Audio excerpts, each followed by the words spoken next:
All right, me and Harper just got rid of the last piece of the Comet adventure. Jojo, what you think?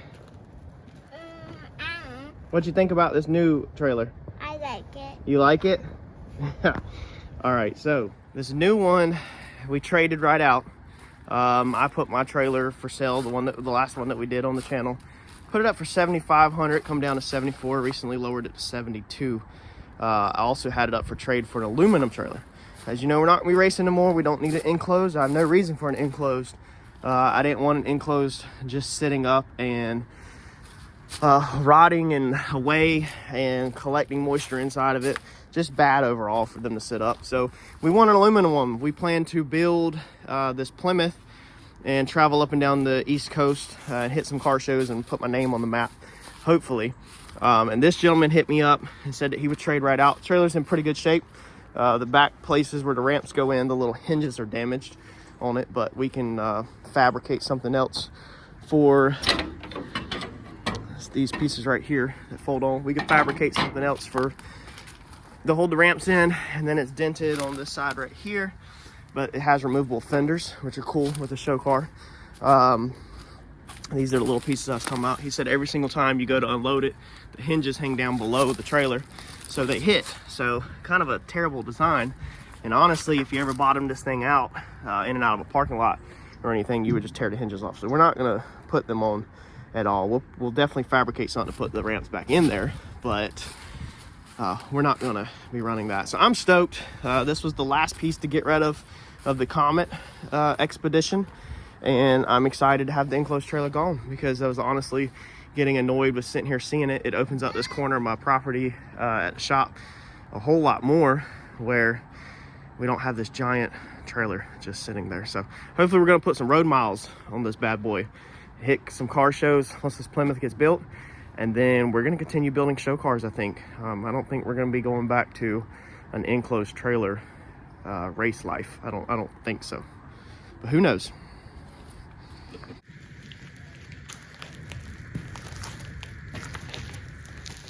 You know what that sound is? That sound is absolute filth. And that is the hardest part of starting back in the morning also. It's coming out here and feeling like you had a party the night before and everything is in a complete train wreck. So we gotta get cleaned up. Let's get this cleaned up, find some motivation, and get going this morning, because we're not lacking too much on the back of this car. This thing right here is a thorn in my side. So man, I wish I had the huge nice shops like some of y'all have, but I don't have that. So I've got to figure out what to do with this thing. Pretty sure I'm just gonna slide it down there, but it's just gonna get so freaking filthy being below the grinding table. It's definitely probably the worst place you can put it, but I don't know what else to do with it. Even if I tucked it back here, thought about that too, but I love how I have all my metal back here, but we can always possibly move the metal over there, I guess, maybe. And we could build some mechanism where it also swings out, but then you'd have to move this out of the way every time you wanted to use it. Thinking about making this where this is a little more mobile anyway, because the shrinker and stretchers I have mentioned previously in a video, I don't know if I cut that out of the edit or not, but I'm not happy with the stand. So I thought about moving my shrinker and stretchers to the end of this, basically either like to the back side, like straight off of here, or here at a 45 or something, really compact into the corner of this thing. That way I can just pull this out and you would have your shrinker, stretcher, and brake all on the same exact stand. But long term, I got to find some kind of storage, and it is not lightweight. It don't really require pressure, so it's not like you need a heavy duty stand for it, because the machine does the work. You're not like putting force on it. So screwing it into the wall on a swing, a very heavy duty swing mechanism would be pretty freaking amazing. All right, y'all, I'm gonna get at it this morning, but I'm gonna catch up on Jason's build. I want y'all to go check out Jason's channel. All right, this dude is straight up building a tube chassis in his garage, and this is his first one that he's ever built. So if y'all want to check one out, you need to check this guy's videos out, because He's literally an average Joe just like us, building in his garage. We'll put his name across the bottom of the screen. Make sure you hit him up on YouTube. At least check him out. He just did all this bead roll. He's built this whole entire chassis, and this truck is going to be absolutely insane when it is done. I think a lot of my subs would really like this guy's content, honestly. So don't sleep on the new YouTuber. Definitely check him out. And Jason, congratulations on just getting monetized. He just rolled 1,000 subs, so he just applied for the monetization program on YouTube also. This dude's been straight putting in work, y'all.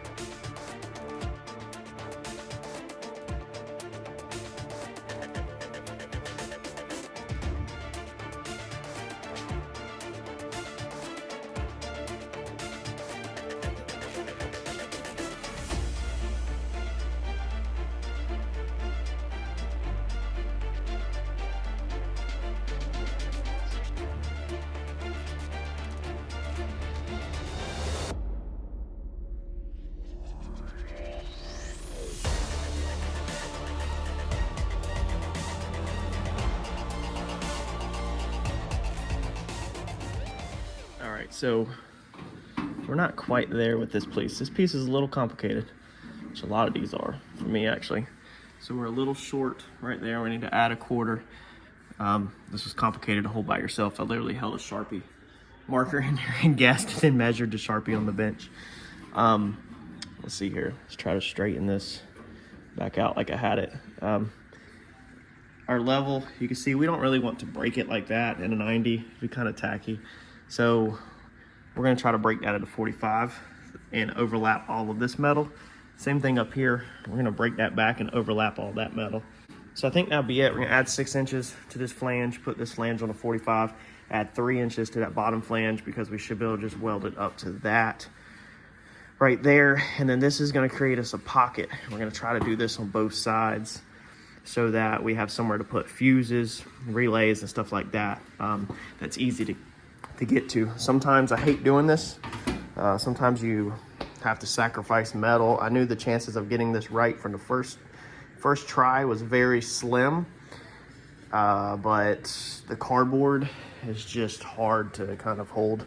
I know people's mentioned getting ram board in Jason's videos playing. I know what Jason uses, but I don't know. I'm happy with the poster board.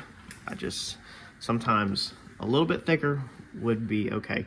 Now, I want to overlap this because I've been thinking a lot. And we're going to address this whenever we get up into this area right here. But we're back on, we're thinking safety. So I touched on this when we cut the floor pan out, or the seat pan. This car does not get a roll cage, so you've got to switch your mindset a little bit. We are going to drive this car. I'm going to have kids in the back seat, or Harper's going to be in the back seat, wife will ride with me and stuff. And if it gets demolished or hit or T-boned, we want it to have some structure. Factory cars have their structure by so many different points of metal overlapping. So when you get factory stuff like this seat pan, this Volvo seat pan, there's multiple pieces of metal overlapped in certain areas. Sometimes up to 4 sheets of metal are overlapped and spot welded together in one area. So what I'm trying to do is, where I can, I'm trying to overlap and stack metal now to gain strength. So we're overlapping these two together, but not by far. I think that's only 3/4 overlap for spot weld. But when we build this outer box, we're going to weld it all the way to here. The inner will be welded. We'll weld it to here, and then we're going to overlap the metal all the way to about here. And so there will be 1, 2, 3 pieces of metal that will be all spot welded together. Now the finished look that you'll see from the outside of the car will be this outside smooth piece that chops back to a 45, and then that'll be it. So you won't see all the overlap metal. You won't even be able to see it when it's done and the car's fully together. But 3 pieces of, what are we working with, 18 gauge? 18 gauge overlapped is gonna be way stronger than if we just have 1 piece or something and it's, it's just butted up to it or whatever. We don't want this thing to be a tin can if we can help it. So we're gonna start gaining strength as we add panels by overlapping and doubling up stuff. So let me remake this piece, and I hope that's it. If it fits, then we should be able to probably do the same thing on the other side. I don't know if I'm gonna get it right on the first try, but we'll try. All right, so here's our new layout. This time we're definitely gonna make sure we try to get this right on a 45 brake. I actually need to put one more line here because we need to cut this so they'll fold together. I missed the corner also over here. So if we come straight off of this and fold over, then we're gonna have this little patch, and we're still gonna have some little patches here. There's no way around that at all. But I was like, well, you know what, let's move it over. So I roughly eyeballed it, and from here over, looks to be about 1 inch. So I went bigger than 1 inch. That way, hopefully this thing will go flat all the way back to here. I actually should have went way past it. Let me add some more to that, because then we can just overlap it and then just trace it on this side and flat wheel it nice and smooth, and hopefully bend this flange down and maybe get underneath it. I don't know, might just spot weld it to the bottom. I don't know, I really don't want to spot weld it to the bottom. We'll figure that out, but we want extra so we can trim back hopefully this time. Besides that, I moved my curve where I needed to. I added a 1/4 inch to there. Got my 6 inches that way, 3 inches that way. Let's cut this thing up and bend it. Let's see what we got. Look, I'm sure I'll probably get the comment that RAM board, poster board, cardboard, whatever, is cheaper than steel. It might be where you're at. Well, no, to be fair, it is where I'm at too. However, the metal we buy here from Southern Metals it's really, really cheap. Like really cheap. Like, I mean, it's every time we go, like it's not expensive at all. So I don't mind a couple of these panels to kind of bend up a panel or what I think it should be, and then use that mock-up to kind of pull my measurements to hopefully get my final panel. Now, I don't want to be bending panels 3 or 4 times, but if it takes 2 tries to get it right, that's fine. I'm not getting this stuff shipped to my house. I'm not buying it at a big box store. I'm buying it from a wholesaler that's already discounted. So no issues with throwing a little bit away. That's just the cost of doing business, in my opinion. One more thing I'm gonna do, and hope I get it right. So this is gonna be a 45 brake. This is gonna be a 90. All right, so this is our orientation of our panels. So if we stand this panel up and look down at it like this is gonna be a 45 like that. That's gonna be a 90, meaning that when we break this needs to be chopped at a 45 like that also.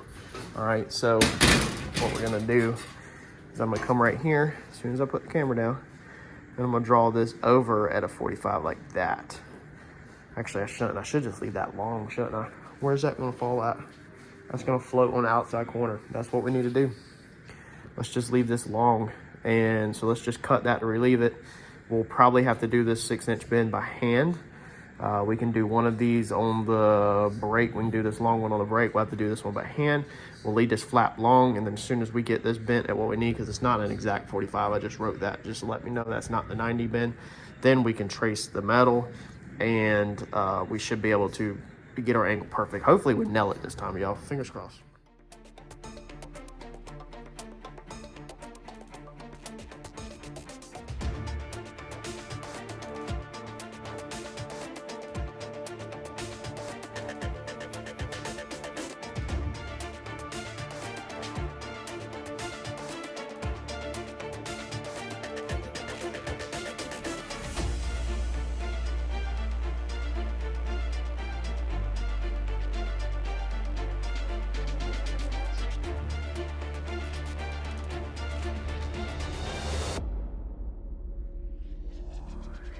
So that's what it'll look like. That's honestly a way better finished look. I really like that. Don't it remind you of like saddlebags on a Harley or something? Again, keep in mind, the wheel is right here. The tire's right here. This is roughly axle center. I think it goes back like 1 inch. We figured if you've been following along. So the wheel is up here. The wheel does not follow this arch. This is just how we're boxing this car in. The wheel's up here. This piece right here sucked. Every bit of sucked. This was my second attempt, as you just seen. I bent it in the wrong direction. So then I had to completely try to flatten the metal back out. I fought with it in the brake to get it to bend back the other way. Doing everything by hand, hammers, pushing on it, pulling on it, just completely sucked. This thing freaking sucked. However, I'm very happy with the turnout, besides all the hammer marks. But you won't see none of this. This whole inside will get coated with bed liner or undercoating. The fender will be on it. You won't see it. The inside of this pocket will get bedliner, undercoating, whatever you want to call it. You won't see any of these hammer marks at all. So don't get obsessed about stuff you're not going to see. That's where you're not cutting the corner, but that's just where you don't obsess over things. It's not a finished area. I'm happy with how strong this is probably going to be. Whenever we're done, we'll have to come through here and we'll drill some spot welds through here. This is probably time to go ahead and order that other spot welder that I was talking about. I think it can punch like probably almost up to here. It kind of looked like it can punch pretty deep. So we probably need to go ahead and just order that thing tonight. But by leaving the metal long, it took me forever to get this angle to where this thing pretty much sat up. And I think it sat up pretty decent. It looked like whenever I was fitting it. But now we can come right here on our piece and we can trace this. All right. And we can cut that. Now what I'll probably go ahead and do is I'll probably come up, let's see here. Let's do some dots for spot welds. Let's write spot. That way, when we take it off, we don't forget. We'll come in here and go 3/4, and we can fold that up, and then we can spot weld back to that, and then tack to the inside if we want. Same thing on this back side back here. Not 100% sure how I want to do this, but we're definitely gonna wop that off. Probably, honestly, just go to the bottom of it like that with the spot weld. I would love to get it to tuck up in there, but I don't know if it will. We might try. If we tuck it up in there, that's gonna bring that up, which we can come up a touch and not stress it. That's not necessarily gonna hurt anything. We'll probably have to clearance this over here more, but I think we can afford to come up a touch. So it looks funky, but everything is level. So I put my level on it like this. All right, that's how I find it. You can see bubbles in the center. That's how I find how much it needs to roll in and out, because it looks like it would be like this. That's what looks right. It's more like that. That looks right to me. Maybe not to the camera, but it's not right. When you put a level on it, you quickly see where the level is. So now what we need to do, take this thing back apart. I did cheat this one. It's pretty complicated holding it, so I did just go ahead and throw a self-tapper screw in these, which pulls it up tight, number one, when you got all this metal overlapping, and number two, it's a little easier because you take the drill instead of running a drill through and having to get a cleco. It's one shot, and it still drills approximately 1/8 inch hole, so when you take screws out, you can still put your clecos in. So let's take this back off, cut these pieces, go ahead and bend that one up. I think my bottom, I can't put y'all down there really, but let's see here, that all feels good.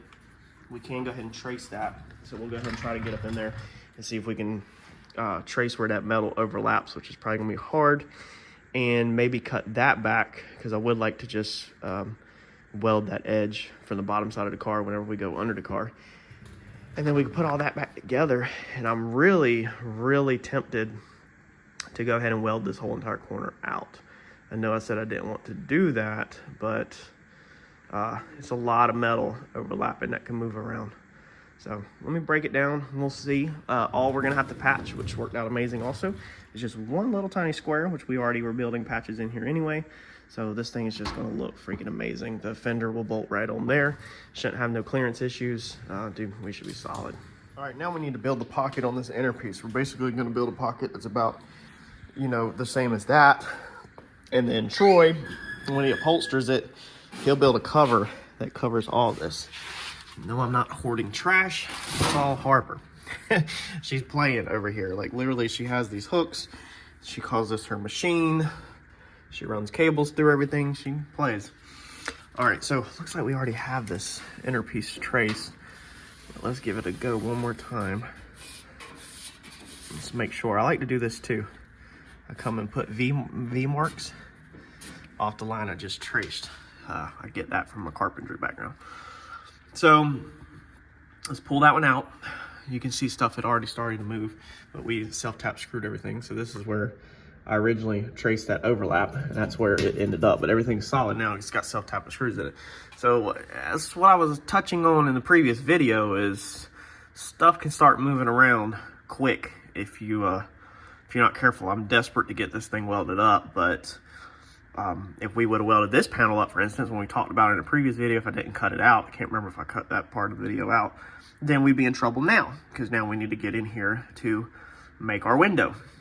So that's the reason why I highly encourage these self-tapping screws. unless it's something like that fender arch, which really that could have been self-tap. But I know that nothing's going to change with that because it physically can't. That's where the tire goes. Like, we can't change nothing with that. But we can still take that piece out. It's just we join two pieces together that can come out. We don't have anything joined to the body yet. Let's get this out. All right, so we're basically going to follow the marker, the same principles that we did on the other panel. All right, so we got our same aluminum piece. This is where it helps. Don't just grab random scrap every single time. Get you a couple pieces that you like, couple straight edges. Like we use the same stuff every single time. I got a 3/4 board up there, and utilize that every time you go to do something. I've got a dotted line through here for where I did the bend. So we're going to draw this line. All right. I mean, this is the same thing we did. I'm pretty sure we used this one on the other one. We're going to come up off the floor, and we have our arrows on the line that we're going off of. This is going to give Troy room to attach his upholstery. Again, that's going to be in Wilmington, Troy's Upholstery and Fab. Check him out on Facebook if you want to go ahead and take a peek at who's going to do all of our fab work. Troy does amazing work, and I'm very excited to have him doing an interior for me when the time comes. I'm going to completely let him a blank check, basically, kind of interior on this one. Don't be knocking my head off, Troy, if you're watching this, but we want it done right. You know, this is going to be a show car, and we want it done right. So blank check kind of setup. All right, let's see if I can do this like I did the other one. I roughly traced it. I don't know how I did it, but I did it.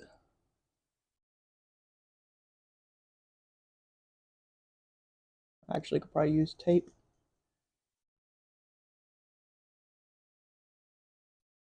I actually literally have a scribe.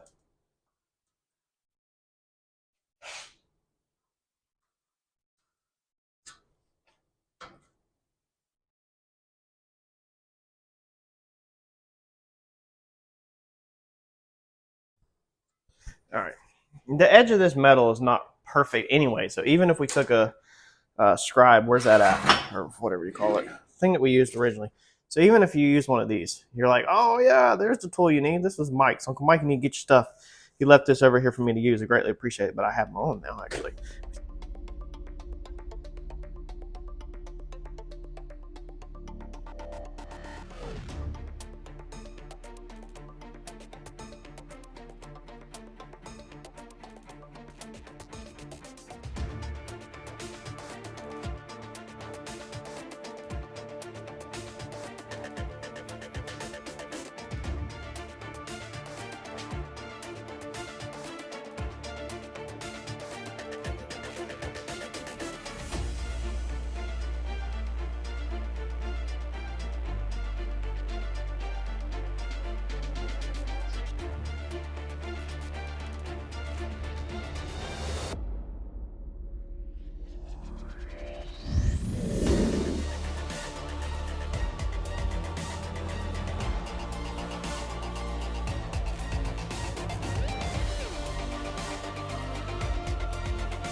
All right, so there's our piece.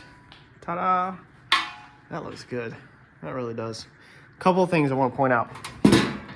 I cut a little too deep into my curve. You can see it better on this side. See how it goes up into the curve? So my hole was just too far this way, that punch. Because that thing is it's hydraulic, it's gonna pinch through wherever you put it at. But you don't see it on this side really at all. But again, this gets covered up. Number two, this right here. See how it's off? That's because that's where the die is centered at. So how this thing is centered, being it's not 100% perfect, I guess, or something. Basically, it's the difference. So the center is up here, and then on this one, the center is down here. So I think that's just the way it's turned, even though I thought it should be symmetrical. Same thing, you can slightly see it in the corner right there. But again, these are not finished panels. This is just structural. So this will probably be where all the fuses and relays are inside a trunk panel. We're gonna do one on both sides. Just because it's wasted space, that little tiny pocket. So now I want to grind this paint off real fast and let me put all this back together. Let me put a little weld through primer on this because I am feel very slightly confident that I'm about to weld this up this week. I don't think this thing's going to come back apart. Not this wall or this pocket per se. I do need to, if we're gonna weld this outside piece up though, I do need to fix that. So we're not gonna be able to get back in there. But if we can weld all that around, man, I really want to. I just want to get some stuff done, dude. If I can weld up this back half this week, besides the floors, it'd be amazing. But it's scary, because then I can't take things back apart. All right, what you think? Got the holes punched in it. Of course I messed up. Got the punching happy on the inner punch holes right there where they're not supposed to freaking be. So now we either weld every single one of them holes up. We were gonna stitch weld this whole joint, or we put us a piece of metal here that overlaps into this one, and then we spot weld this one also to join that joint together. That's probably gonna be the best choice, is to build a little patch to double all that up, and it'll be stronger and it'll fix our mistake. But yeah, that's it. Thought I had it right. Still have this corner hanging down that really is not needed at all, if we can see it. So whenever it comes back off, or when I take it back off, I'll cut that right there at a 45 to connect up to that, and then we just need to hammer this up and bend it up. The biggest thing, let's see what it looked like on the inside of the trunk. Yeah, yes, dude, that is it, my guy. That is freaking it. That's dope.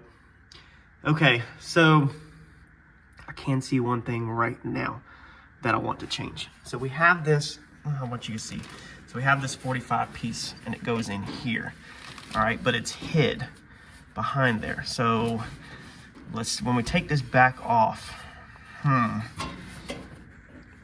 yeah, let's cut that out so that if we have our fuses and relays in here, this panel should be, yeah, it's gonna be boxed all the way in when we get done welding it. That way our wires can exit through here, and then they'll sit up here inside of this track to go out into the car. And then that's also how we'll bring in the battery cables. We'll bring in everything through that pocket right there, so it's nice and clean. And then we'll have to put some kind of rubber protecting on the edge or something, or maybe we'll use a rubber hose when the wires pull it through there. Dude, that is freaking amazing. Man, y'all, that is dude, that is awesome. It is so cool to be to this point. Only thing that sucks, again, is dude, we got to do the whole shebang over here. We got to do the inner, we got to cut these back, we got to take this back out to cut this at an angle. We got to do everything. It is Sunday, between 2 and 3 o'clock. I don't know the exact time, but it's probably about 2:30. We're almost 3 o'clock. And I'm going to get started on that and see if I can finish my Sunday out with that. If I can finish my Sunday out with that, then that sets me pretty good, dude. Gosh, this is so freaking cool. This is so freaking cool. Wait until we get the cutouts in here. Again, it'll get covered up with upholstery. There will be carpet down here, upholstery here, so you won't see none of it. But that is planning ahead to give us somewhere to mount our electronics, our fuses, our relays, and all that. Right, so with the wheel on there, We have it pretty much where it needs to be. You see the axle center line, the axle's back just a little bit more than it should be, but we're also completely in on that. Now remember, this is bag position, so it can touch stuff. But we might have one problem. It really needs to be laid out a little bit lower than that. So, I mean, we need this tire into the top of there pretty much, I think. Well, that piece of metal used to lay down and we did bend it up, but we might be too much in our back box, which is not a big deal. We don't have to remake the box or anything, but we are pretty much on it. We're not touching it, but we're not gonna remake, or we're not gonna modify. We're not remaking this box, period, but we might have to modify it. Basically, inside this box, we might have to come here and put a little tiny tub in it, or we might be able to literally just take a, maybe we could do it with the English wheel. I'm not sure. Put a little bit of curve in there just for clearance. But it's going to be so freaking close that we're not going to worry with that right now. We will wait and see once the axle is in and the wheel is bolted up and we can pick the car up. Basically, let's see here. How will the control arms be? The control arms will be like this right now. Okay, they'll be like this. All right. So as it lifts up, it goes back and down. The question here is, will it go down faster than it goes back? That all depends on the geometry of the rear foreling arms and how fast and how short they are. The shorter they are, then the faster it's going to pull it. Let's see here. Or the less it's going to push it back. The longer the arms are, the more it's going to push it back. So we need to just chill out because we need this thing as tight as possible. We are okay with the tire scrubbing the metal, okay, and rubbing the paint off. We're okay with it so close that the tires actually rub the paint off, because when it is in this position right now, the vehicle will never, ever, ever be driving, because the frame should be sitting on the concrete, completely down on the concrete just about. We might have it where it's like half of an inch off the concrete so it don't scratch the frame if we need that clearance with all this. So it's really just going to determine when we get the whole car together. We're talking 1/4 to 3/4 of an inch of fine tuning within the air ride of clearances, if the front or the back or whatever. We're going to set the ride height. We're going to have a system on this vehicle that will control the height of the vehicle, and we won't ever just dump all the air out necessarily. It will just probably go down is my thoughts. If we can dump it out and slam frame to concrete where it makes a clunking noise, we talked about putting stainless steel skid plates on there or aluminum that are replaceable. If we can straight slam this thing to concrete, we will, but we'll see that. I think we're literally talking 1/2 inch or less of air of margin according to how everything was built. Here's a perfect example of why we don't freak out. Well, we got plenty of room between the rim. And if you remember in the previous videos, we weren't supposed to have that much. That rim is pretty much supposed to be touching. So now we're going to drag the wheel out this way. All right. And then as it comes out this way, being that box in there is at a 45, it's going to open up the clearance. I'm going to get the other side done. I've ordered my other rim. I've got a brand new tire. We're going to get another tire mounted up. We still got to change this one out because I tore the bead up. And we're going to have both tires in here. We'll square them up and we'll pull the measurement one more time and double check that 52 and whatever I said that we needed in that video before we ordered the axles. So probably be at the beginning of the year before we actually ordered axles for this. Now that I have repositioned the wheel, we are way farther forward because I pulled it out. So as I pull it out, I can go forward. Let me see if I can get the camera up in here. And now we are a lot more room between the box and the wheel. So I honestly think we'll be perfectly fine. It's just a matter of centering it up perfect. And as you pull out, you can go forward, but that changes the spread. So this is again a reason why we need to just hold off. Dude, that thing's looking sick. I'm gonna put that little piece back on just so it don't get damaged real fast. Really need to put some self tappers in the bottom of that, get rid of my pliers so I can get my pliers back per se. And I guess we're gonna move on to making the panels up for the other side. I decided not to weld none of that up in there like I said I was going to. I'm just still holding off. I figured if it's all in there with self-tapping screws, it can't budge, why weld it up, right?